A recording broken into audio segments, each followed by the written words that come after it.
Često čujem rečenice, lako je tebi, ti ne znaš kako je meni. Činjenica je da oni koji to meni govore ne znaju kako je meni. Naš život nam nosi iskustva iz prošlog vremena, ali isto tako sadašnje izazove koje moramo savladati. Možemo plakati ili nastaviti, koračati dalje i ući u novi život. Mene recimo relaksira hodanje nakon napornog radnog dana. Znam da mnoge od vas svakodnevni rad jako iscrpljuje. Osjećate se umorno, nezadovoljno, nemate snage ni za što.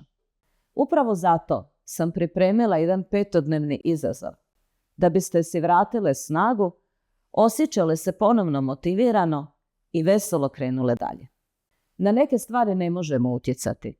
Nekakvi zakoni, događaji, politika, poslovi.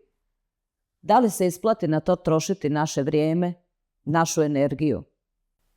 Ono na što mi trebamo potrošiti naše vrijeme i energiju jeste naše dvorište, naš život. I urediti ga tako da bude upravo onakav kakvog mi želimo. Koliko puta ste mi rekli, trebala bi šetati. Meni je hodanje navika iz djetinjstva. To mogu zahvaliti svojim roditeljima. Hodanje nije samo fizička aktivnost. Hodanje je povezivanje sa samim sobom i aktivacija našeg uma. Pozivam vas zato na jedan izazov. Idemo za 5 dana prehodati 10.000 koraka. Ako mislite da je to puno, nije strašno. Počet ćemo prvi dan sa 10 minuta hodanja.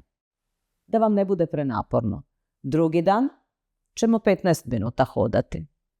Treći dan ćemo 20 minuta hodati. Možda ćemo pozvati neku svoju prijateljicu ili ćemo hodati sami, ovisno o tome kako ste raspoloženi. Naravno, 4. dan pogađate 25 minuta, 5. dan 30 minuta hodanja. Vidjet ćete koliko će vam se promijeniti način razmišljanja, kako će vaše tijelo reagirati, koliko ćete novih ideja dobiti kada provedete upravo ovo vrijeme vani. Hoćemo li krenuti zajedno u ovaj izazov? Podijelite vaše iskustvo sa mnom. Pošaljite mi fotografiju ili onaj screenshot da vidimo da li ste prešli određeni broj koraka. Podijelite ono kako se osjećate kada ste izašli van. Kolike su vam nove ideje pale na pamet? Da li ste se opustili i jednostavno samo isključili? Javite mi kako se osjećate svaki dan kada hodate zajedno sa mnom. Mirovina nije izlika. Zrelost donosi nove izazove i nove mogućnosti.